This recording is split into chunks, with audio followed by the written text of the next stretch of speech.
وہ ایک انڈونیشیا کے ایک مسلمان منسٹر کی بات بتاتا ہوں. ان سے پوچھا گیا کہ آپ کے نوٹوں پہ یہ بھگوان کی پکچر کیوں ہے؟ تو انہوں نے کہا کہ ہم نے مذہب بدلا ہے، اپنے باپ دادا تو نہیں بدلے نا. بڑی بات ہے واقعی. ٹھیک ہے نا. آپ نے کہا کہ ایبروگیشن آرٹیکل 370 اور 35A کا جو فیصلہ تھا وہ ایک بہت بڑا فیصلہ تھا. میں بھی سمجھتا ہوں بہت بڑا فیصلہ تھا، اور اس کا فائدہ یہ کہ صرف اس کا بھارت کو فائدہ نہیں، عارف جاکیا بھائی پورے ریجن کو فائدہ ہے. اگر پورا ریجن پیس کے موڈ میں آ جائے اور پراکسی ٹیررزم، پراکسی وار ختم ہو جائے، اس کا سب سے بڑا فائدہ پاکستان کو ہے. انفیکٹ کہ وہ جو billions and billions dollar Kashmir cause پہ لگا رہے ہیں، جبکہ ان کو پتہ ہے کہ 1 انچ پر بھی وہ قابض نہیں ہو سکتے، عوام کا پیسہ ہے، غریب لوگوں کا پیسہ ہے، وہ ان کی فلاح کے لیے استعمال ہو. تو کیا یہ جو ایبروگیشن آرٹیکل 370 35A کا ختم ہونا ہے، میں تو اس کو پورے ریجن کا فائدہ قرار دیتا ہوں، پاکستان سمیت. کیا اس بات کا احساس کبھی ہو سکتا ہے پاکستان کی اشرافیہ یا انٹلیکچوئلز یا میڈیا یا اسٹیبلشمنٹ کے کسی کارنرز کو؟ میں سمجھتا ہوں پاکستان میں آج تک کوئی فیصلہ عوام کے مفاد میں کیا ہی نہیں گیا. پاکستان میں ہر فیصلہ رولنگ اولیگارکی آف پاکستان جو شروع سے چلی آ رہی ہے، لیڈ بائی آرمی، اس میں پیچھے ججز، میڈیا، پولیٹیشینز، بیوروکریسی، یہ ان کے ساتھ ملے ہوئے ہوتے ہیں. ہم لوگ واقف ہیں ان سے. تو آج تک کبھی بھی پاکستان کی عوام کے حق میں ان لوگوں نے کوئی فیصلہ نہیں کیا. کشمیر انہوں نے زبردستی قائم اپنی ہیجمنی کے لیے رکھا ہے. اگر آج کشمیر مسئلہ سولو ہو جاتا ہے تو پاکستان کی عوام اور انٹرنیشنل کمیونٹی پاکستان سے پوچھے گی کہ بھائی آپ کیوں آدھے سے زیادہ بجٹ اپنی فوج پہ لگا رہے ہیں جب آپ کا تو اب کوئی دشمن ہی نہیں ہے. ابھی تک تو آپ نے بھارت کو اپنا دشمن بنا کے کھڑا کیا ہوا ہے تاکہ آپ بجٹ کا لائنس شیئر کھا کے لے جائیں. لیکن جس دن کشمیر کا مسئلہ سولو ہو جاتا ہے تو ان کی یوٹیلیٹی ختم ہو جاتی ہے نا، جو انہوں نے اپنی یوٹیلیٹی پیش کی ہوئی ہے. جبکہ کشمیر کے لیے ان کی کنٹریبیوشن یہ ہے کہ یہ میرے اور آپ کے سیویلین کے بچوں کو مدرسوں میں اور ٹریننگ سینٹروں میں ٹریننگ دے کے انفلٹریٹ کر کے انڈیا میں بھیجتے ہیں، فوج کے سامنے کھڑا کر دیتے ہیں. جبکہ ہم تو بجٹ ان کو لڑنے کے لیے دیتے ہیں کہ جاؤ بھائی تم جاؤ کشمیر آزاد کراؤ. لیکن یہ بھائی صاحب ہمارے سیویلین کے بچوں کو ٹیررسٹ بنا کے بھیجتے ہیں اور باقی عوام کو ماموں بناتے ہیں. دیکھیں کشمیر دال روٹی ہے پاکستان کی فوج کی. کشمیر پہ ناجائز قبضہ ہے پاکستان کا، POK اور گلگت بلتستان پہ. کشمیر نے انڈیا کے ساتھ ایکسیشن ٹریٹی سائن کی تھی جس میں نہ صرف یہ کہ ہندو سکھ مہاراج تھے بلکہ شیخ عبداللہ بھی آن بورڈ تھے اور مسلم لیڈرشپ بھی آن بورڈ تھی. کشمیر لیگلی انڈیا کا حصہ ہے، یونائٹڈ نیشنز میں بھی انڈیا لے کے گئی تھی. لیکن پاکستان ایک آرٹیفیشیل کنٹری کریٹ کیا گیا تھا جس کو بنانے کے لیے جو آزادی کی آواز اٹھا رہے تھے اس کے اوپر یہی فوج حملے کرتی تھی، یہی فوج ان کو مارتی تھی برطانوی سرکار کے کہنے پہ. آج وہ ٹھیکیدار ہو گئے پاکستان کے. لیکن ان کو اپنی ہیجمنی قائم رکھنے کے لیے، پاکستان پہ اپنا کنٹرول قائم رکھنے کے لیے یہ کشمیر چورن سے بہتر کوئی چورن تھا نہیں. یہ کشمیر چورن پہ ہمیں 72 سال سے بے وقوف بنا رہے ہیں. اسٹیٹس کو ان کا مقصد تھا اسٹیٹس کو قائم رہے.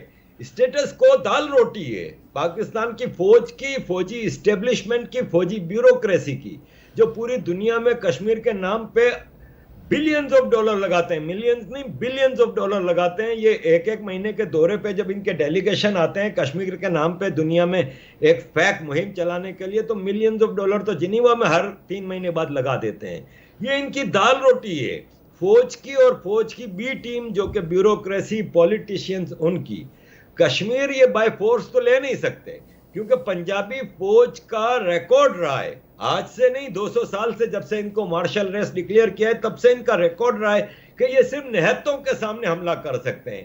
ان کو فلسطین میں بھیج دو، جب جارڈن کی گورنمنٹ حکومت ریکویسٹ کرتی ہے تو یہ نہتے فلسطینیوں کا جینوسائیڈ کرتے ہیں، یہ بنگالیوں کا جینوسائیڈ کرتے ہیں، یہ خانہ کعبہ میں فائرنگ کرتے ہیں، یہ بلوچوں کا جینوسائیڈ کر رہے ہیں، مہاجروں، سندھی، پختون، ان سب کا جینوسائیڈ کر رہے ہیں، سیویلینز کا.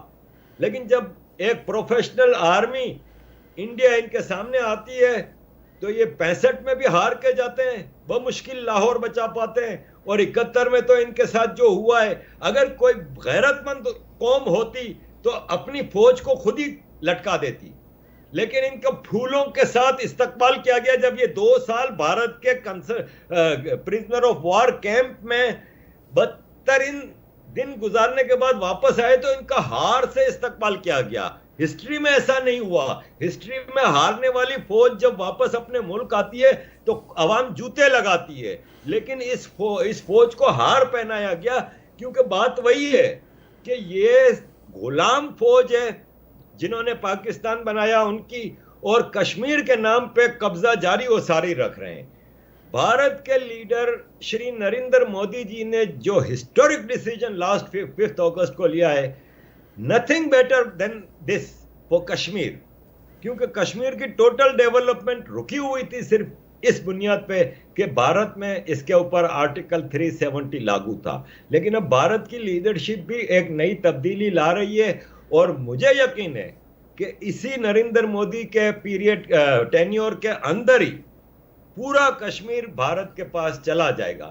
اس فوج کا اب ڈکلائنیشن ہے اور ان کا وقت پورا ہو چکا ہے، اور ان کو نظر بھی آ رہا ہے. جب ہی یہ پاپا جونز اور ان کے فوجی پوری دنیا میں جو انویسٹمنٹ کر رہے ہیں، ان کو پتا ہے کہ ان کو پاکستان چھوڑ کے بھاگنا ہے، اور ان کو کوئی چائنیز وائنیز نہیں بچا سکے گا، کیونکہ چائنیز کا بھی قبرستان یہ کشمیر بنے گا. خطے میں آپ نے ڈیولپمنٹس کی بات کی کہ جو ڈیولپمنٹس یہاں پاکستان ایڈمنسٹریڈ کشمیر میں ہیں وہ سڑکیں ٹوٹی ہوئی ہیں. مجھے خود کشمیری وہاں کے بتاتے ہیں، چاہے حمید بشانی صاحب ہوں یا کوئی اور کشمیری ہوں انڈیپینڈنٹ سوچ رکھنے، بتاتے ہیں کتنا برا حال ہے. میں خود کئی بار جا چکا ہوں پاکستان ایڈمنسٹریڈ کشمیر میں، واقعی بہت سالوں پرانی بات ہے، کوئی اچھا حال نہیں تھا.